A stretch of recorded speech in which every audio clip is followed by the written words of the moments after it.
Assalamualaikum warahmatullahi wabarakatuh. Allahu Akbar, Allahu Akbar, Allahu Akbar, Allahu Akbar, Allahu Akbar, Allahu Akbar, Allahu Akbar, Allahu Akbar, Allahu Akbar, Allahu Akbar kabira walhamdulillahi katsira wa subhanallahi bukratan wa asila. La ilaha illallah wahdah sadaqa wa'dah wa nasra 'abdah wa a'azza jundah wa hazamal ahzaba wahdah. La ilaha illallah wallahu akbar. Allahu akbar walillahil hamd. Alhamdulillahilladzi amata wa ahya.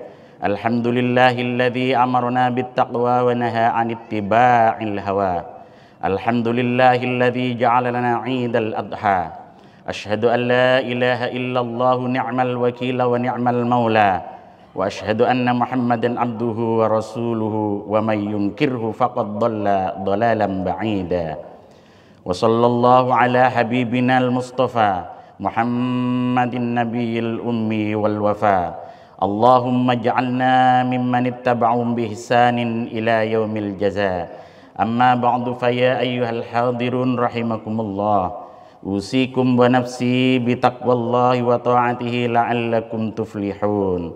Qala Allah Ta'ala fil Qur'anil Karim, a'udzu billahi minasy syaithanir rajim. Bismillahirrahmanirrahim. Walillahi 'alan nasi hajjul baiti man istata'a ilaihi sabila.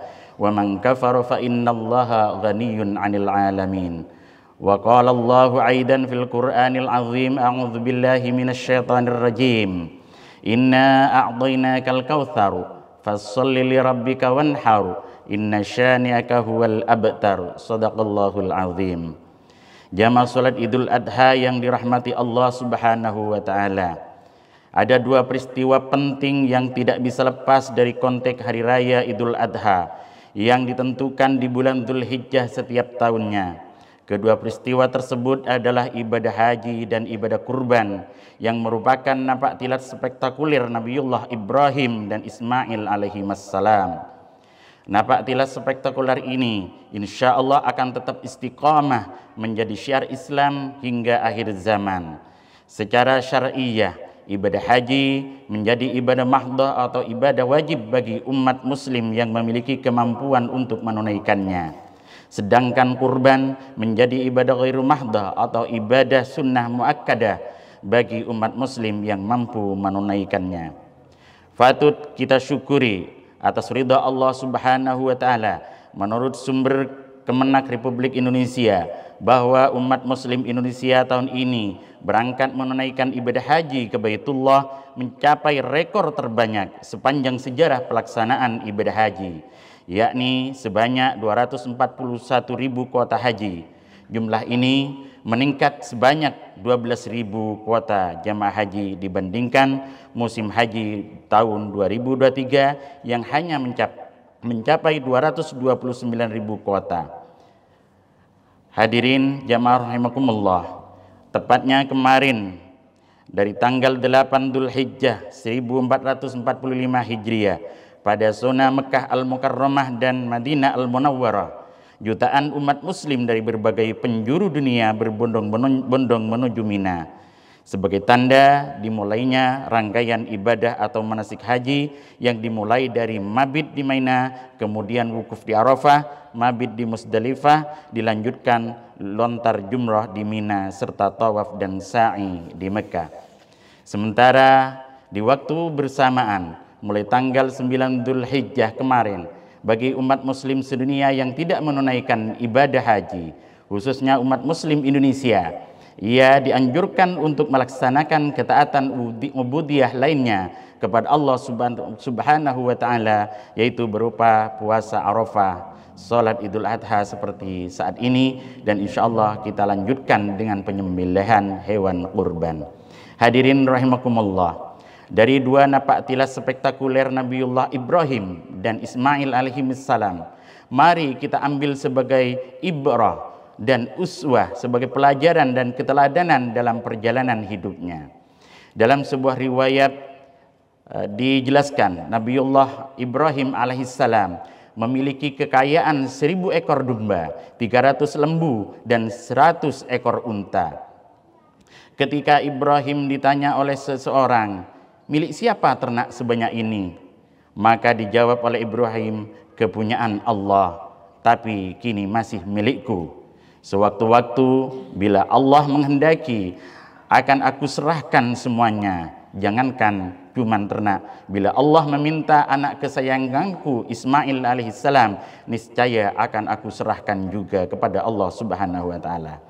Kemudian Allah subhanahu wa ta'ala benar-benar menguji iman dan takwa Nabi Ibrahim melalui mimpi yang hak, agar ia mengorbankan putranya yang kala itu masih berusia 7 tahun.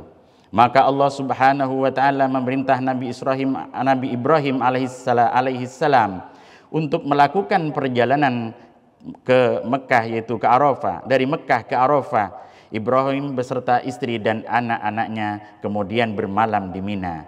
Pada malam 8 Dzulhijjah, Ibrahim bermimpi dengan sangat jelas. Ia menyembelih anaknya Ismail. Segera ia terbangun dan termenung, memikirkan makna mimpi yang terlihat sangat jelas itu. Ketermenungan Ibrahim ini dalam ritual ibadah haji dikenal sebagai hari tarwiyah atau hari perenungan. Keesokan harinya, Ibrahim meneruskan perjalanan menuju Arafah tanpa bercerita kepada anak dan istrinya tentang mimpi semalam, karena ia sendiri masih tidak tahu dan masih ragu tentang takwil mimpi tersebut. Apakah itu mimpi sekedar kembang tidur, hanya sekedar godaan setan, atau itu memang betul-betul perintah dari Allah subhanahu wa ta'ala. Mereka sampai di padang Arafah sore hari menjelang malam. Di sanalah Ibrahim membuka tenda kembali untuk bermalam. Pada malam 9 Dzulhijjah di Arafah itu, kembali Ibrahim bermimpi yang persis sama dengan mimpi pertama saat di Mina, yaitu menyembelih putranya Ismail alaihissalam. Kemudian ia kaget kembali, terbangun dari tidurnya, dan ia tidak bisa memejamkan matanya kembali sampai pagi. Mimpi itu mulai membuat keraguannya akan perintah Allah mulai luntur. Tak kuat rasanya, ia merendam dan memendam mimpi sendirian. Ingin ia segera diceritakannya kepada anak istrinya beban yang berat menghimpit itu. Tetapi ia tetap menahan diri sampai siang hari. Kaum muslimin dan muslimat yang berbahagia, dalam kegundahan itu Ibrahim memutuskan untuk tidak menceritakan dulu kepada mereka, melainkan akan terlebih dahulu mohon petunjuk kepada Allah. Dari itulah Ibrahim wukuf atau menghentikan segala aktivitasnya di dalam tenda sambil memohon petunjuk kepada Allah.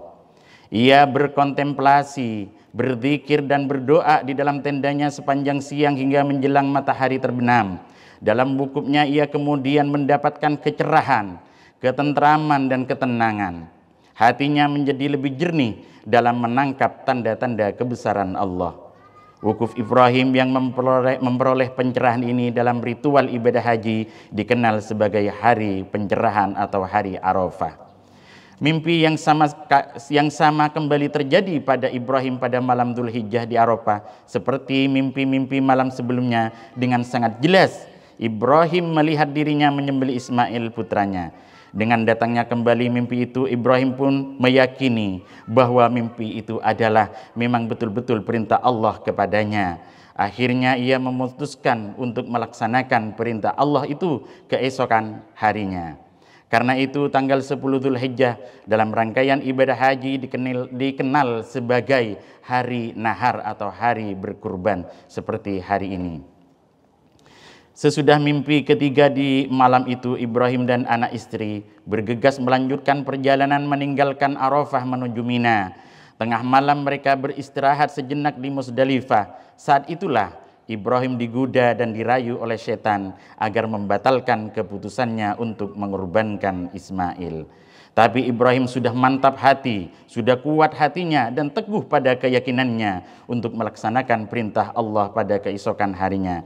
Ibrahim lantas mengambil sejumlah batu untuk mengusir setan yang menghalanginya.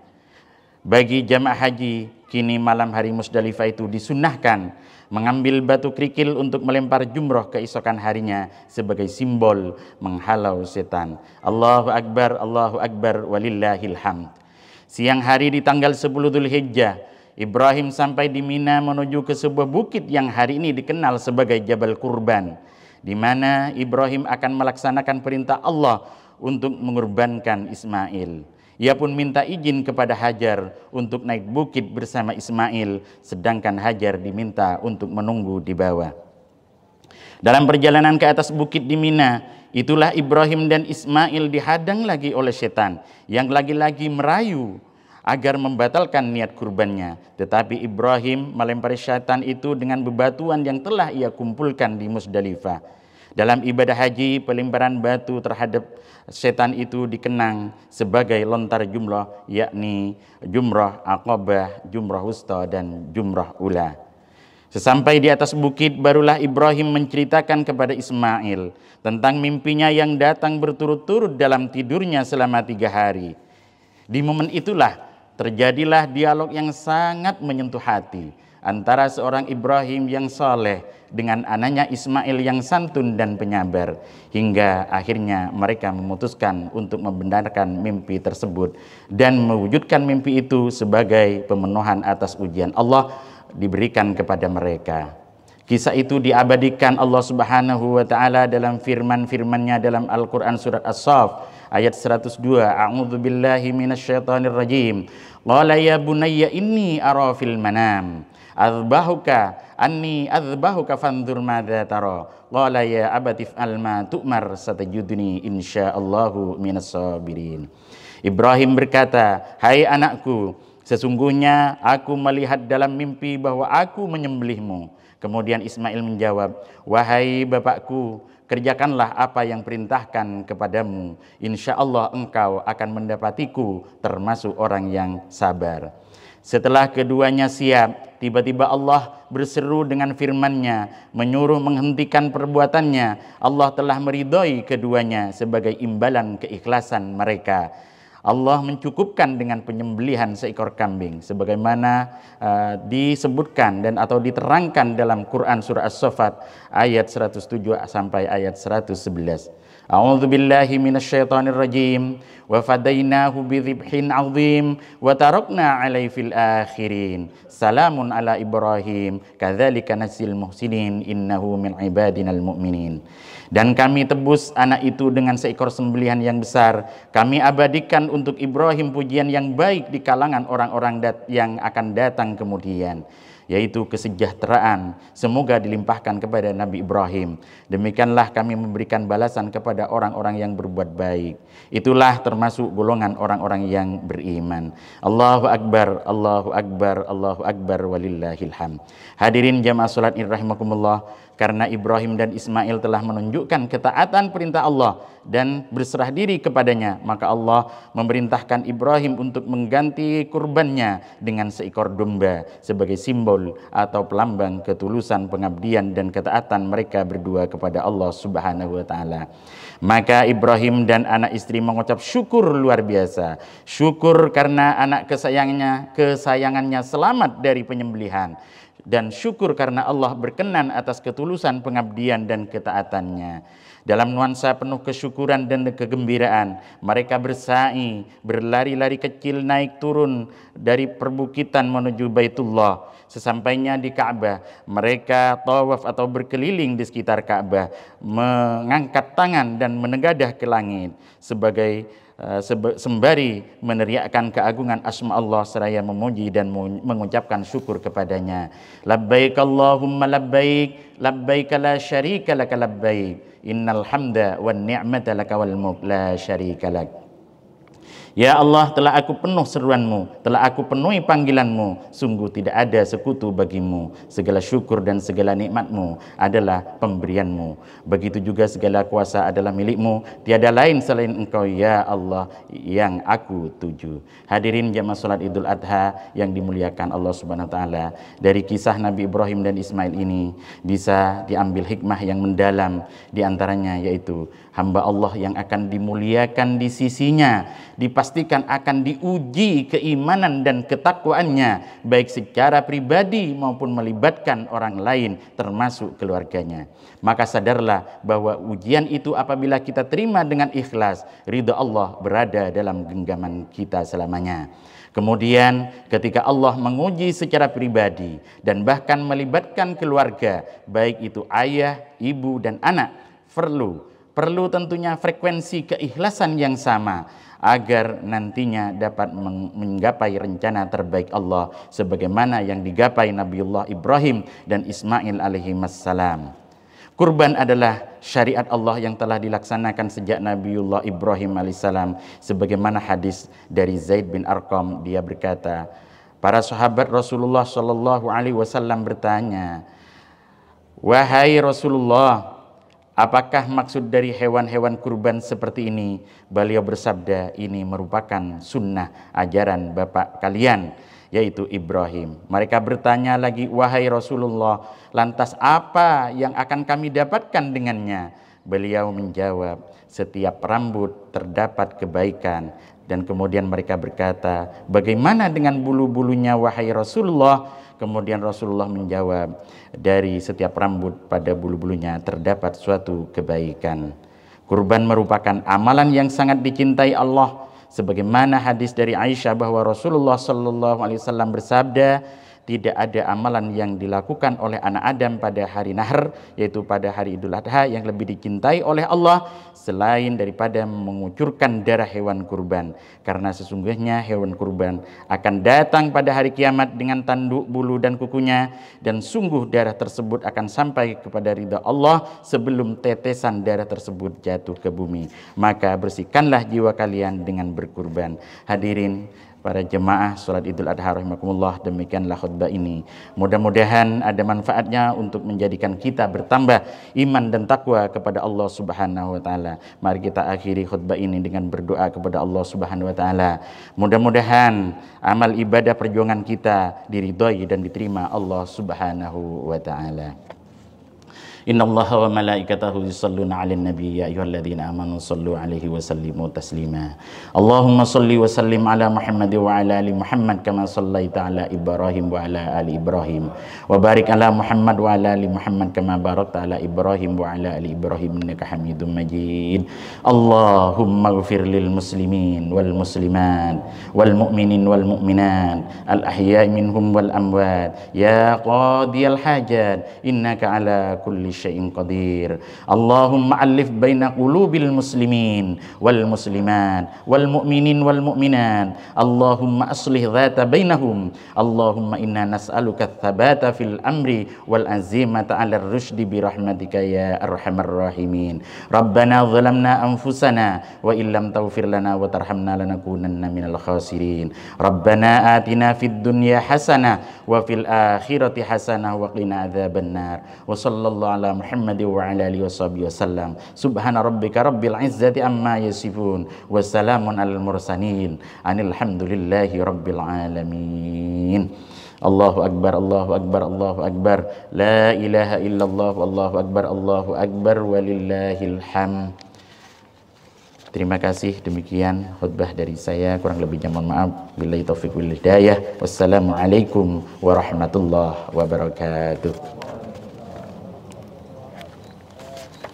Allahumma salli ala Muhammad ya Rabbi salli alaihi wa sallim. Allahumma salli